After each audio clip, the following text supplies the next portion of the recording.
In our younger days, we built and sailed trimarans. When we got married, we dreamed of sailing the world. As we look forward to retirement, our dream is becoming real.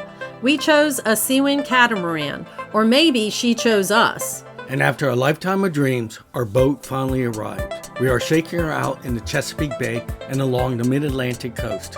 We christened her Moments in Time, reminding us to cherish each moment. The sea is calling. Come share the dream. Warning. Some scenes might contain a strobing effect that is caused by LED lighting cycling on and off, out of sync with the camera shutter speed. If strobing affects you, please look the other way, or sync the blinking of your eyes as not to notice it. The Great Delmarva Circumference. It is a great trip. You get to travel the entire length of the Chesapeake Bay. It includes an offshore coastal passage, usually overnight in the mid-Atlantic. You get to travel the entire length of the Delaware Bay. You get to traverse the Chesapeake and Delaware Canal. And you get to experience all the people and all the water lifestyles along the way. Join us on this fourth leg of our journey, from Cape Henlopen through the Delaware Bay, through the C&D Canal, before finally arriving back in Maryland in the Bohemia River. We got up early. We were ready to roll and make a run up the Delaware Bay, and everything was looking good. Stopped to make coffee, ready to fire up the engine, and then what happened, Tony? The fog came back. Peter said it had lifted, and then now it's back. So we're waiting. The fog is so thick that I can't even see the lighthouse, which is literally like 50 yards away. So now we hurried up and wait for the fog to lift. With the thick fog, I guess Tony will cook breakfast.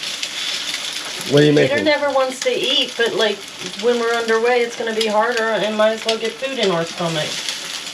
I'm making eggs and sausage, and I'm not used to the gas stove, so things are a little too hot here. First time using the rain shields at the helm stations. Even when we chartered, we never used them, but it's going to be raining all day, and we're going to be out here on watch a lot. So, because we're motoring up the Delaware Bay to get to the canal, it's going to be a long day, about 8 to 10 hours up the bay, probably more like 10. Well, at least I'll be somewhat protected. First time ever. I don't think we ever used them on any of the charters. But they will come. I think we need them today because it was very wet on the other side. The rain was just pouring in. We're doing nothing but motoring today. And Long. that's 15 hours. Yes. What a day. 2 hours into it. It's raining.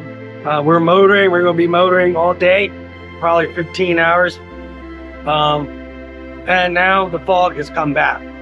So we have very limited visibility. We did put the sides out, the clears, to protect us from the rain, and it's working really well. And I got my radar on, which is really a big help. Let's take a look.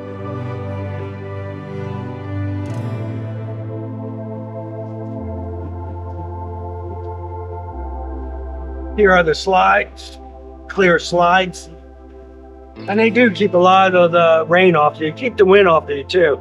So it gets a little bit warm, which I'm not used to.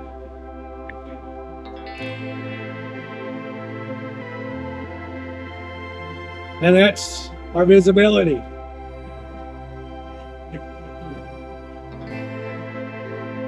The fog rolled in a matter of minutes.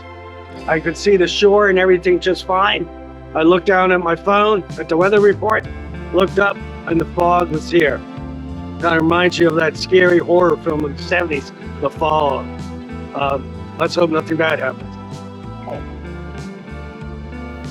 The ship John Shoallight marks the north side of the shipping channel in the Delaware Bay, pretty close to the Bombay Hook National Wildlife Refuge. It's 12:30. We're just now crossing from Delaware Bay into Delaware River. 33 miles we've gone from Cape Henlopen. in about 6 hours. Maybe no, we're just over 5 hours traveling. We're averaging about 6 knots. We took the most direct route, but we were dodging crab pots most of the trip.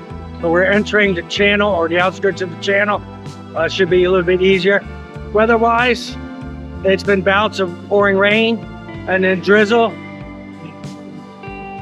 But it's kind of overcast. Let's take a look.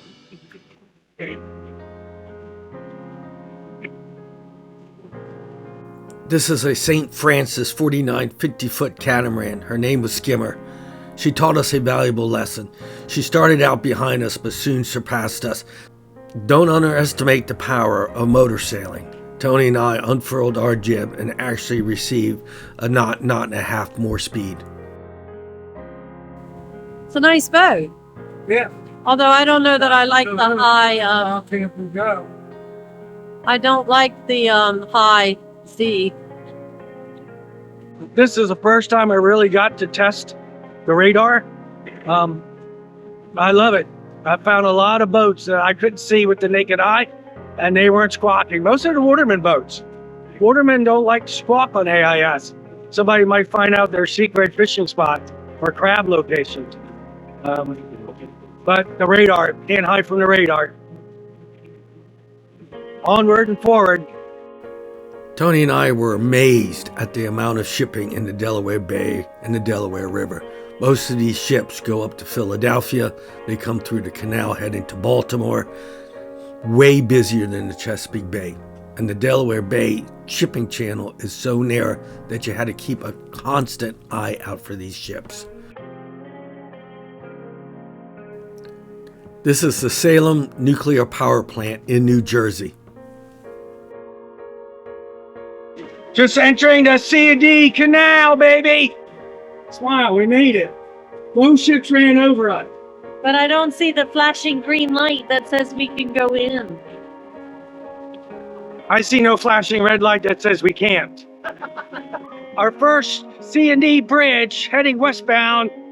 If you haven't noticed, we're C&D Virgin, but not for long.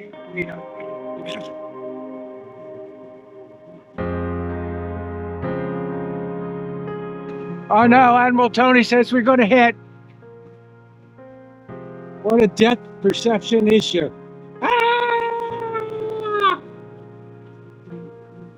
Good thing I had that magic lower the mast button, Tony. The Chesapeake and Delaware Canal, otherwise known as the C&D Canal, is 14 miles long. It's about 450 feet wide and 35 feet deep. Marshland, the marshlands behind me, strangely beautiful in this dreary sky. It's the end of September. It looks like not too much more, and some of these leaves are going to be turning up here.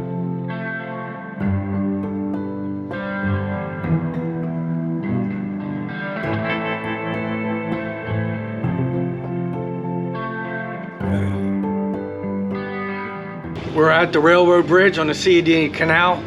We didn't quite make it in time. They closed it. It only has a 42-foot clearance. They had lowered the bridge because the train was coming. The C&D bridge operator usually announces over channel 13 whether the bridge is raised or lowered. They're going to raise this bridge in about 10-15 minutes, so we're just going to hang out. Thank you. And wait for it to open. Not like we have a choice. It is going to be a little bit of a delay. That's the way it goes.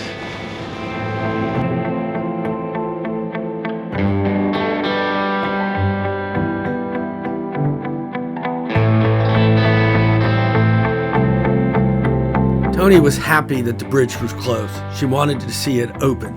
Me, on the other hand, I was a little bit annoyed. It held us up for like 20-25 minutes, and the sun was setting quick. Well, there was no sun, but it was getting dark quick.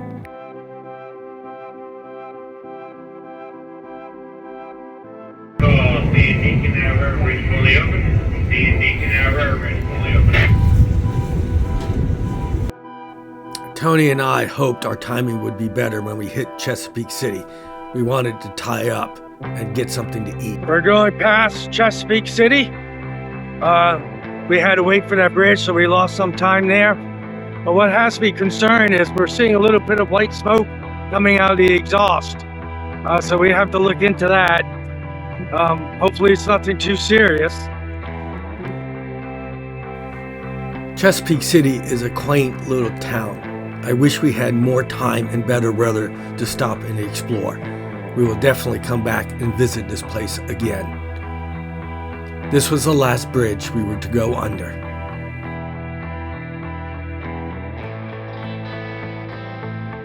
This was the only ship that we met up in the canal. We were almost out of it. At the last half mile, she entered the canal as we were leaving. I'm licking the onion jam bowl. Peter made the onion jam before we left the house. It is quite good on the burgers. Oh my God, that's good. And he has everything prepped here. I did help. I was going to cook the burgers, but he wouldn't let me. We are celebrating tonight because we did the long trek up the Delaware Bay and in through the canal. It got very foggy towards the end. We had terrible No visibility. No visibility.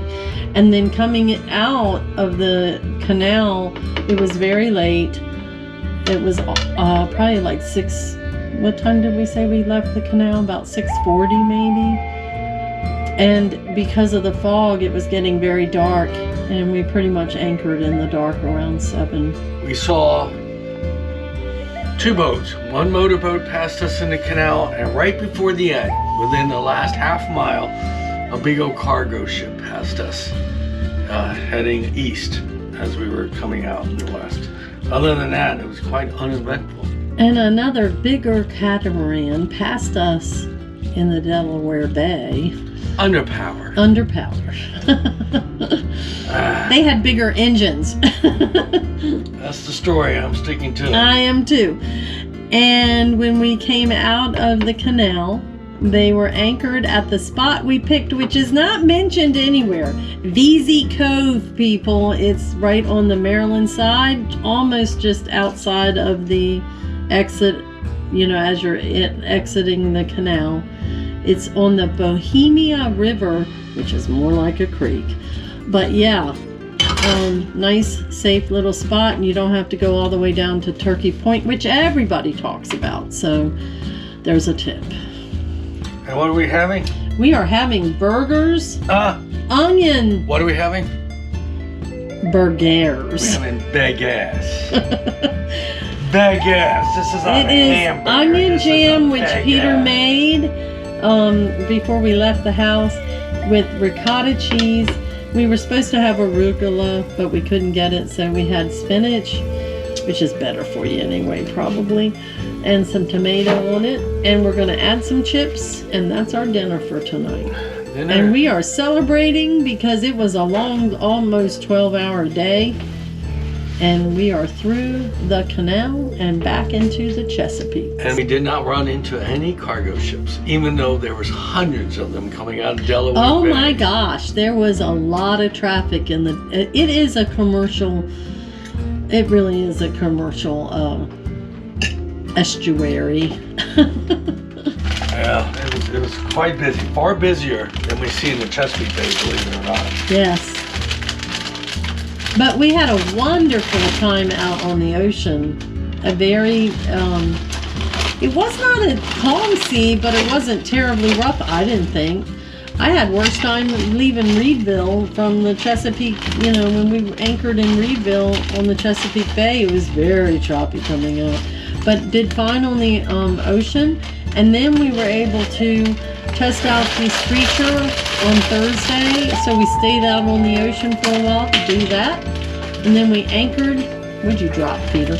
And then we anchored right at the mouth of the Delaware Bay. There's a nice breakwater something it's called. Basin or something, breakwater something. We do have a problem. What? Empty. He needs more wine. Okay, folks. Talk to you later. Bye. It was a very long day. and those bagaires were so good. It didn't take us long to fall asleep for the night. Peter and I both agreed that the Delaware Bay was not our favorite. There aren't a lot of anchorages, and so we wanted to anchor on the Maryland side of the canal for the night. It's 51 miles from the mouth of the bay to the entrance of the canal, and the canal itself is another 14 miles. And so with the shipping traffic, weather conditions, and the currents, we decided to motor. But looking back, it wasn't so bad. We learned a lot, and there were some firsts. We used the radar for the first time. We used the rain shields, which worked rather well. And the canal was very interesting. In some ways, it felt like going back in time. My favorite part was the lowering and raising of the railroad bridge. We hope to go back again, going in the other direction the next time, and stop at Chesapeake City. We anchored in Veazy Code for the night, just west of the canal entrance.